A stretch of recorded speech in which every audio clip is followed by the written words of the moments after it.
Hey guys, hope everyone had a good holiday season, whether you celebrate Christmas, Hanukkah, or whatever. Unfortunately not versed enough on my religions to get in every single holiday that happens in late December, but I hope they were good ones. I hope everyone got all the little plastic goodies that they've been hoping for, and, well, for some reason, I had a lot of people asking what I got, so, red shirt, green backdrop, make it a little bit festive, and show off my Christmas haul. Really wasn't planning to do this one, but I got requests, so produces a video, so why not? Let's see, what to start? I'm gonna start on the games here, since, I don't know, I guess I always start on off-topic stuff, no matter if I'm doing a video or a podcast. I don't own a 360 or a PS3. Big, heavy horsepower machines don't impress me. I want varied gameplay. I want to be able to control the game differently. So I have a Wii, and we have Donkey Kong Country Returns, which I heard is really tough. I heard this is like old school Super Nintendo style platformer difficulty. I love modern games. Ratchet and Clank, one of the better platformers. Jack, the series I really like, but they coddle you. Infinite lives, you start over like 5 steps from where you died. It's just, no. Difficult. Challenge. Awesome. I have a feeling I'm not going to be producing a lot of videos this month because I'm going to be so stuck on games. Sonic Colors. Really excited to hear that this game got really good reviews.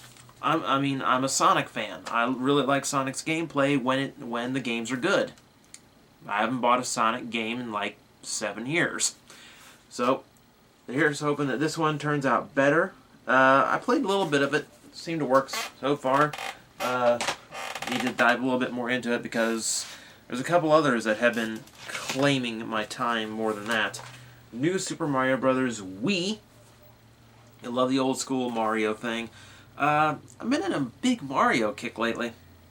You'll hear why on actually on henshinjustice.com. I did a podcast that should be posted in the next week or two. I don't know how long it'll be really, but you'll hear why I've been on such a kick lately. So I've been putting that one off for far too long, as well as this one, Mario Galaxy 2.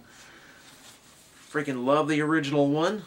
Really, this one I was playing all last night and probably responsible for me not getting much sleep,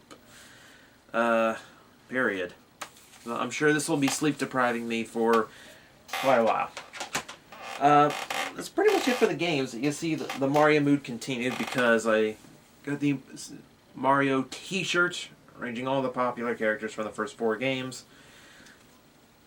It's a little big for me. We're shrinking it down. But I did get that too. How about we get to Transformers? Because Christmas is all about the Transformer haul. Now, I committed a faux pas. The faux pas. And that is I bought off of my own Christmas list. You're never supposed to do that. But distribution as it is in this area, you buy it when you see it. And because it probably won't come around again for a few months. So we have Jazz. Special Ops Jazz. And we have Tracks. I don't know if I'll be reviewing them or not. I don't know. They're new toys. They're a reference. They're really popular right now, so we'll see. I'm thinking about it. I've got so many videos in my head. It's like that's one reason why videos are coming so slow lately is because I really don't know what to do next. All the ideas are just in there. How about the ones that are actually under the tree this year, however? Let's see. We'll start small. We have Cybertron Bumblebee, the Legends class, and the Little Legends Ravage. I don't know, I haven't bought barely any Legends lately, and it's a shame because I actually do like the size scale. This one always seemed like a good mold.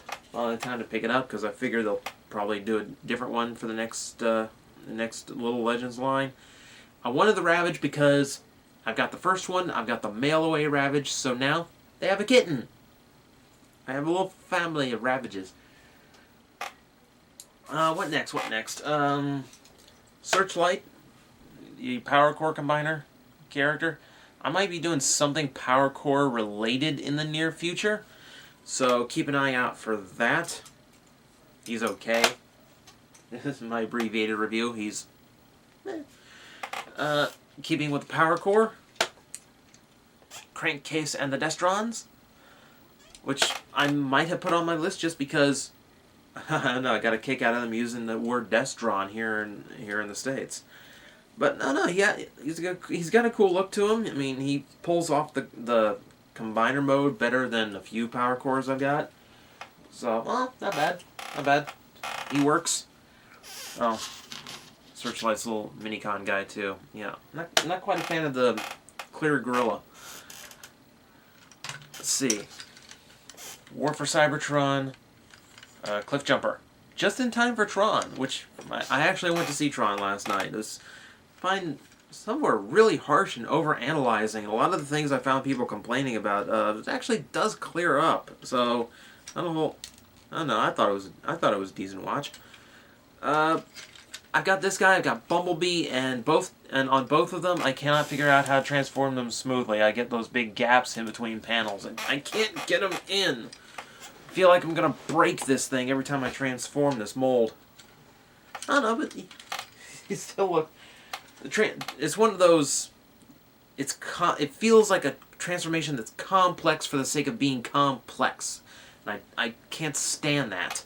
But I don't know. Otherwise, he's decent. The transformation isn't fun, but both modes are cool enough that I don't care. Let's see here. Skullgrin. I had Skullgrin as a kid, so this is kind of cool for me. Just kind of having the character back and in prominence again, and I actually like him better than Darkmount. I know everyone goes, ooh, we got Straxus. Straxus actually got a toy. Oh my god. Nah, I wasn't a big fan of it. I know the blue and red don't work for me as well as this off-white gray and bone white and maroon. This just looks like a much cooler color scheme. Let's see, what else? Here we go. Yoda. The Star Wars Transformers Yoda. I haven't bought a Star Wars Transformer in years because of Episode 2 of Plastic Addict. You'll see why I'm not a fan of this line. Not a fan of the line at all. But it's a little robot Yoda. I couldn't resist. It's just like, who thought of that? Who thought that was a good idea? I don't care because it was a good idea. Let's see, what else? Human Alliance Jazz. I know people have been, I don't know, for some reason people started bashing on the Bumblebee Human Alliance toy after Barricade and this guy came out. I still think the Bumblebee is the best one. I put that in my top 10 of the decade for a reason, but this one is really cool too. It's really cool. It's nice to have a Jazz toy that looks really good, and his arms aren't completely flat and scrawny and useless. There's, his actual transformation and gimmicky things to him, and it's just really good. He is really solid. Big Berthan hips, though. That's a little strange. Other than that, he is really cool. I'm really digging him. And the big one under the tree this year, and the final one in this little list, this is the Battle Ops Bumblebee. Now, for those on the fence on this guy, probably not going to review him, but just as a capsulated review, he is a little deceptive. He looks like a giant articulated figure. He's not really. He's got hips and knees. The hips are restrained because he's got these little wires in them. It's kind of like the Sideswipe toys do.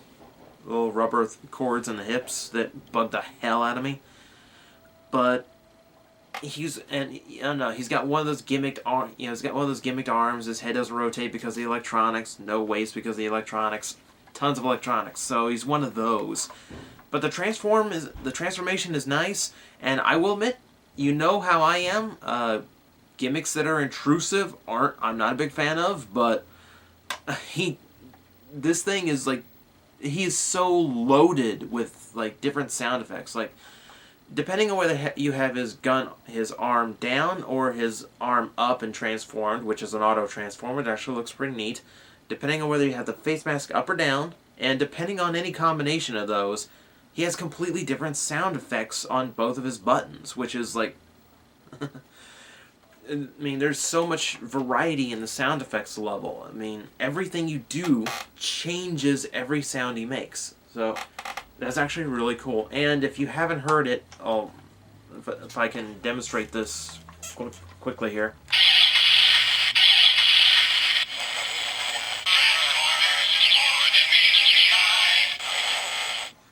And the second verse is in there too. I love that they snuck that in. So if he's on sale, yeah, I probably wouldn't mind picking him up. Articulation-wise, he's limited, but he is extraordinarily cool for what he does. That's pretty much it as far as physical stuff. I got a ton of Christmas cash as well, so that's nice. I'm putting it toward, God, there's so much. There's Protector. I gotta think about Masterpiece Rodimus Convoy coming out, which would be the biggest hit to my wallet I've ever done for a single toy. And also, I did want to mention a guy named Modo1984 and his guys at Brainhouse Studios. They were nice enough to send me a gift card for Christmas, and I want to thank them immensely. And the plan was I was going to put it into an O's driver. It was going to take just enough off of a price for me to say, okay, I'm going to get one. And that goes in with my rule. If someone sends me something, it has to go toward entertaining everyone. And I know that's one of my biggest requests is to review the O's belt. The guy I was going to buy it from, sold out now. He was selling it for like 100 shipped in the US, which is a great price considering anyone else on eBay is like 135 I saw was the minimum, and that was out of Japan. If it's in the US, geez, I've seen asking prices of like, God, 160. So I will say if anyone has seen one for around $100, let me know, because my main gripe on it was it doesn't do enough right out of the box. Now that I actually have a few things for O's and that were more worth their asking price, now it does more for me right out of the box, and now it is worth purchasing. So for O toys, you have to kind of work backwards. The belt isn't the first place to start. Get the sword first, get the Candroids first, then get the belt, because then the belt does a lot more, and it's a lot more worth it when you buy it. So that's why I'm giving in. That's why I'm going to review it. If I can get it for like $100. And if anyone knows a place where I can do that, let me know. I have to state it that way. Because when I said I'm not buying the Fang memory because it's stupidly expensive everywhere, people were messaging me the exact same eBay auction like once a day, telling me, oh, here it is, go get it so you can review it. And it was like $120. It's $120 for something that was like $50 when it first came out. It's like a little T-Rex that's that tall.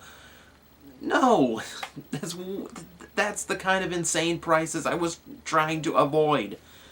So if anyone can help me out this time, keep it sane. Do not link me to the $250 one on eBay right now. If anyone can find a real deal on it, let me know. But otherwise, that's pretty much it for my haul. I don't know what is going to get reviewed. I've got other things planned. I've got other things lined up, and I want to get something out before the end of the year. All the little projects in my head. If I can drag myself away from Mario Galaxy too long enough to record it. So, we'll see. Once again, I hope everyone had a good holiday. Hope you got everything you want, and I will see you all again in 2011.